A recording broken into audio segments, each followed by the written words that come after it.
आज हम देखने वाले हैं lesson the making of nationalism in Europe को। Making of nationalism in Europe जो है वो हिस्ट्री के यूनिट 1 का हिस्सा है। इसके कुछ इम्पोर्टेंट डेट्स को हम पहले देख लेते हैं। सबसे पहला डेट है 1797। अब 1797 को क्या हुआ? 1797 को नेपोलियन इन्वेड्स इटली। नेपोलियन क्या करता है कि वो जो है इटली पे आक्रमण कर देता है, और इटली पे नेपोलियन के आक्रमण के साथ ही नेपोलियनिक वार बिगिंस, नेपोलियनिक वार की शुरुआत हो जाती है। इसके बाद जो दूसरा डेट है वो है 1814 टू 1815। 1814 टू 1815 वो दौर है जब फॉल ऑफ नेपोलियन, यानी कि नेपोलियन जो है अपने जीते हुए क्षेत्रों को फिर से हारने लगता है। नेपोलियन की वो पावर, वो क्षमता पहले जैसे नहीं रहती है। द वियना पीस सेटलमेंट, और उसके बाद वियना एक शहर है इटली, वहाँ पे एक शांति समझौता होता है। और ये समझौते में क्या होता है ना कि it was a meeting of ambassadors of European states. उस समय के जो अलग अलग यूरोप के राष्ट्र थे, उनके जो एम्बेसडर्स थे, उनका एक मीटिंग होता है, chaired by Austrian statesman Klemens von Metternich, जिसके जो चेयरमैन हैं वो ऑस्ट्रिया के नेता थे और एक बहुत ही बड़े फिगर ऑस्ट्रिया के हिस्ट्री में, जिनका नाम है क्लेमेंस वॉन मेटरनिक।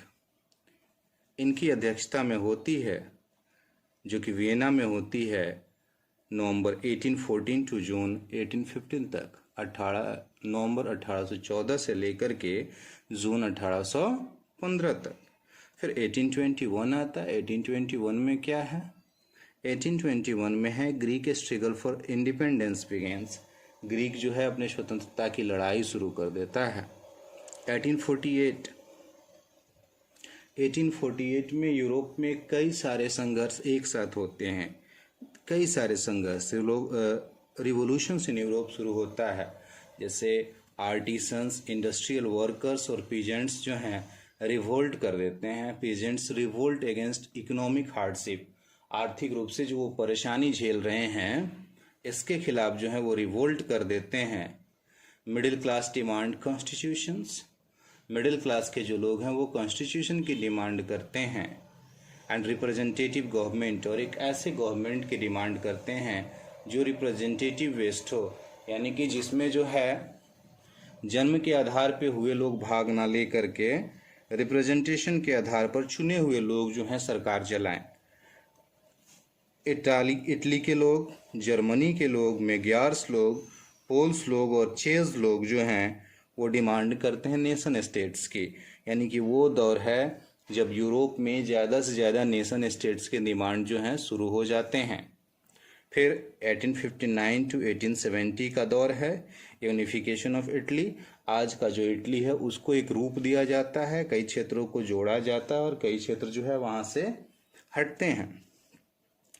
1866 टू 1871 का जो दौर है यूनिफिकेशन ऑफ जर्मनी का दौर है। जिस तरह से इटली को बनाया गया उसी तरह से फिर से जर्मनी को ही बनाया गया, मुख्य रूप से उन क्षेत्रों को लेकर के जहाँ पे जर्मन स्पीकिंग लोग जो थे ज़्यादा थे।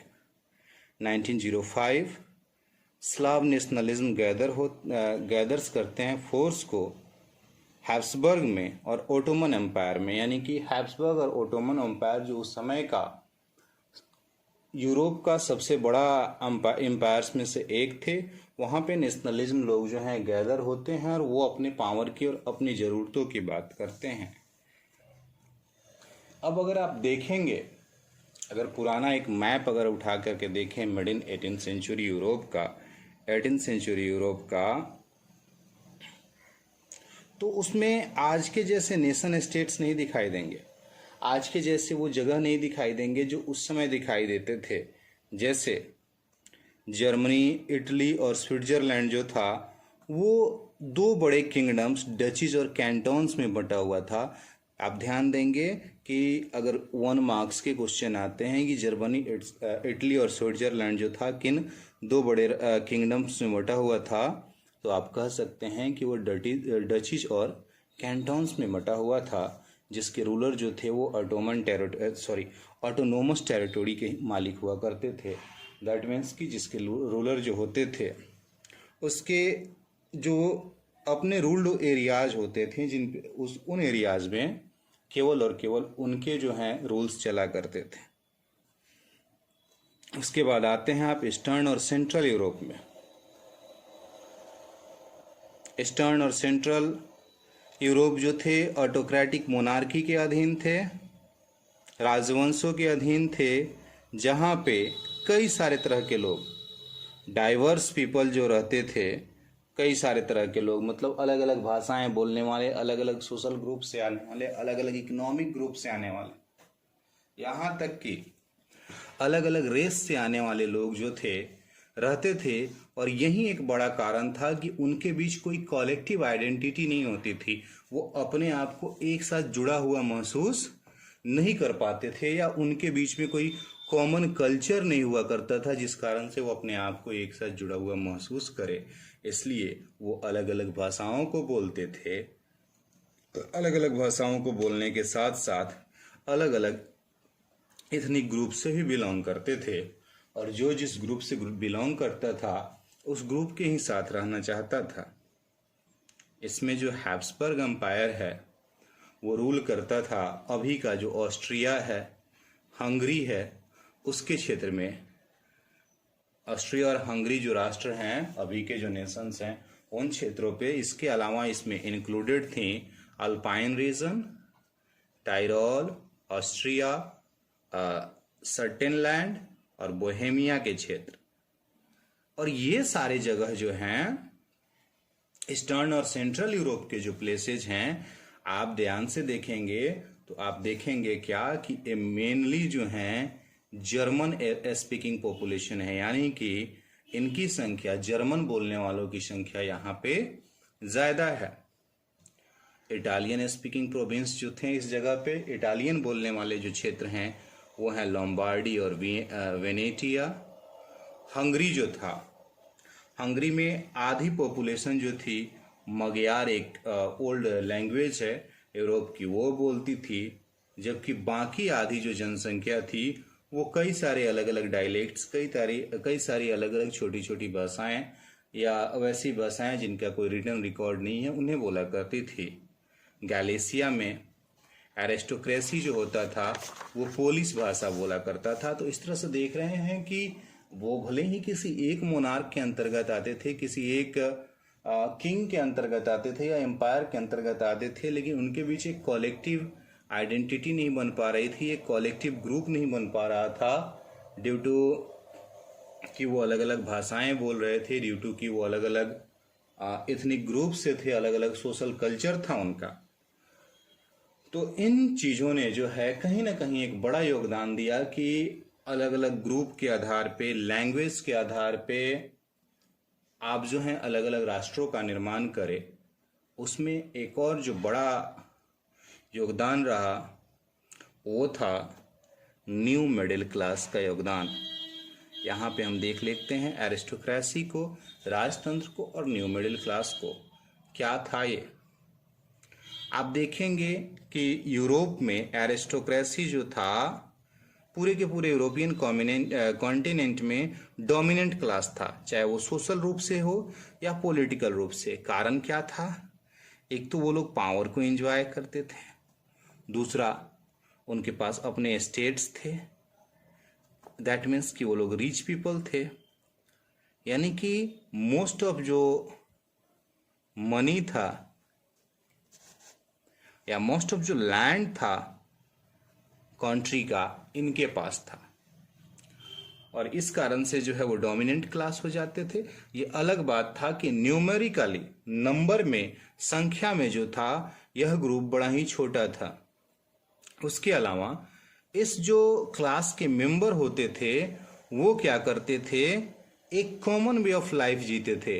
यानी कि एरिस्टोक्रेसी क्लास के सभी मेंबर जो थे उनके जीवन जीने का तरीका एक कॉमन था, वो मैच कर जाता था।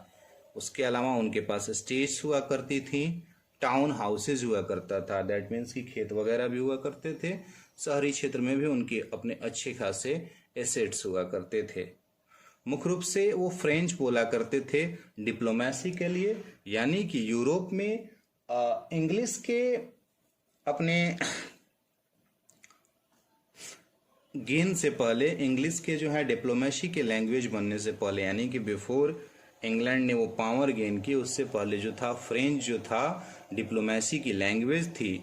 और ये लोग जो थे एरिस्टोक्रेसी क्लास के लोग जो थे अपने फैमिलीज को जो है कनेक्ट करते थे मैरिज के द्वारा, यानी कि ये आपस में ही मैरिजेस वगैरह करते थे, जिस कारण से बाहर से किसी ग्रुप के लोगों का इस ग्रुप में मिल पाना संभव नहीं हो पाता था। अब दूसरा हिस्सा क्या था, जो नया मिडिल क्लास बनाता है, तो मेजोरिटी ऑफ पॉपुलेशन क्या था, पीजेंट्री का था, खेतीहरों का था।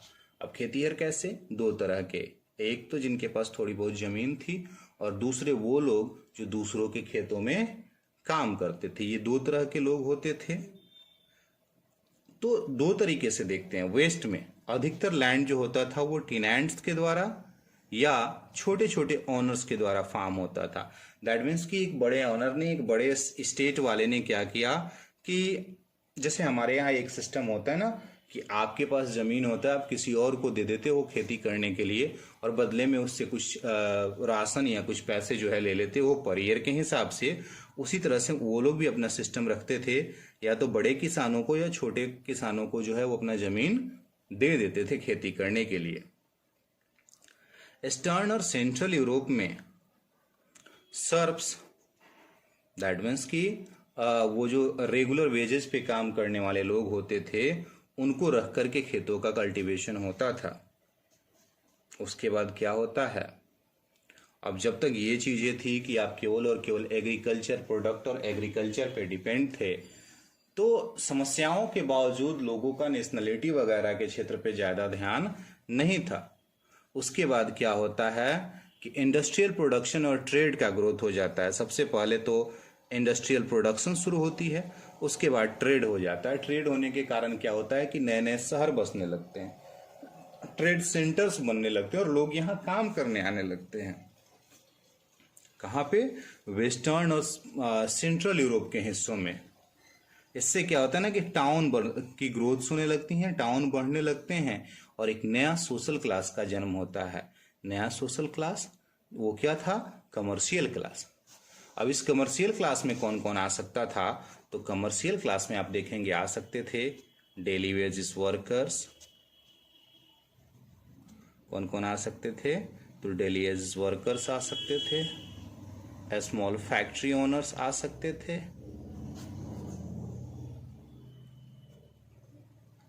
उसके बाद इसके अलावा जो आ सकते थे वैसे लोग जो फैक्ट्री से सामान खरीद करके बेचा करते थे, दैट मीन्स कि शॉपकीपर्स आ सकते थे, वैसे लोग आ सकते थे। उससे क्या हुआ कि एक व्यापारिक वर्ग, एक कमर्शियल क्लास का जो है उदय होता है। और ये कमर्शियल क्लास जो है समझता क्या है कि उनके कॉमर्स में, दैट मीन्स कि उनके व्यापार में, उनके पैसों में उन्हें तभी गेन होगा जब वो जो हैं किसी एरिस्टोक्रेसी के अंतर्गत नहीं रह करके एक नेशन के अंतर्गत रहेंगे, जिसमें क्या फायदे होंगे कि यूनिफिकेशन ऑफ थिंग्स हो सकेंगी, यूनिफिकेशन ऑफ थिंग्स हो सकेंगी। यूनिफिकेशन ऑफ थिंग्स का मतलब था हमारे पास कि एक मनी सिस्टम, पूरे कम से कम वन नेशन में एक जैसा मनी हो। उसके अलावा वेट और मेजर के जो अलग अलग तरीके थे उस समय कई सारे, वो एक जैसा हो, जिससे क्या हो सकता था टैक्सेशन में छूट वगैरह मिले। ये सब इन्हें फायदे थे यूनिफिकेशन ऑफ थिंग्स में। मार्केट इंडस्ट्रियलाइजेशन जो था वो आप ध्यान देंगे कि सबसे पहले शुरू हुआ इंग्लैंड में 18th सेंचुरी के दूसरे हिस्से में, 18th सेंचुरी के सेकेंड हाफ में ये शुरू होता है, जबकि फ्रांस में और जर्मन स्पीकिंग क्षेत्रों के अलग अलग हिस्सों में ये 19th सेंचुरी में शुरू होता है। यानी कि इंग्लैंड जो है सबसे पहले इंडस्ट्रियलाइजेशन की शुरुआत करता है और उसे फॉलो करते हैं धीरे धीरे बाकी लोग। जो लिबरल ग्रुप बनता है, जो एजुकेटेड ग्रुप बनता है, मिडिल क्लास का जो नया मिडिल क्लास बनता है, उसमें नेशनलिटी का जो आइडिया है वो पॉपुलरिटी गेन करता है। और वो लोग जो हैं इस चीज़ का डिमांड करते हैं, या वो लोग जो हैं इस बात से खुश होते हैं कि अब ऑटोक्रेटिक प्रिविलेजेस नहीं मिल रहा आपको।